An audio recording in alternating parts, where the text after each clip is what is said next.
I want to say something about this issue of being formed, that we are all formed in one way or another. And this is going to apply. This applies to Catholics. It applies to anybody that's born into any kind of a faith community and is raised in it. We're all being formed. So when it comes to the Bible, we're all bringing whatever theological or interpretive grid or software has been downloaded into our system, by our family or whatever.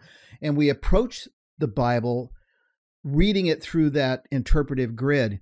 Now, as I said a moment ago, the first interpretive grid that I learned was all about dispensationalism. It was all about trying to decipher what parts of the New Testament are for the Jews and what parts are for Christians.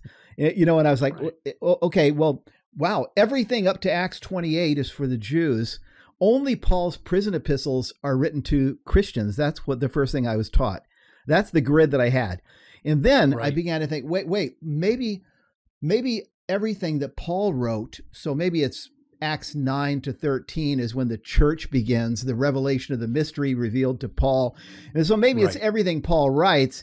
And then I would read things in Paul that sounded like too Jewish. And I go, no, that sounds like that's to the Jews. Okay. And then I go to Bible college and I began to work for a Christian bookstore that majored in the Reformation theologians, the classical reformers, and the Puritans. So now I begin to read Luther, Calvin, Zwingli, and then the Puritans, John Owen, John Bunyan and Jonathan Edwards and these kind of guys. And I realized, wow, they totally reject dispensationalism.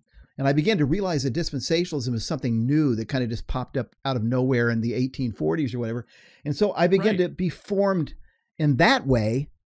And then I went to seminary, Kenny, and I began to be formed in kind of another way. And then I went through a period of time where I had this Orthodox Presbyterian pastor friend who wanted me to become Orthodox Presbyterian. And I was sort of Orthodox Calvinist Baptist. And my whole point is that I think that because I was formed sequentially in like 4 or 5 different ways over the course of 10 years or so, it became very, very clear to me that we all come with presuppositions to the Bible. We all come with an interpretive grid, which is your word, formation. And the thing I want to add is to simply say, so far, it didn't bother me. Because, and the reason is, I think that I was so committed to sola scriptura, the Bible only is our authority, that I kind of looked at it as, well, I think the word you were looking for a while ago is resignation or resigned. I think that I was just sort of, I was sort of resigned to it, and with sort of a, hey, you know what? This is just the way it is.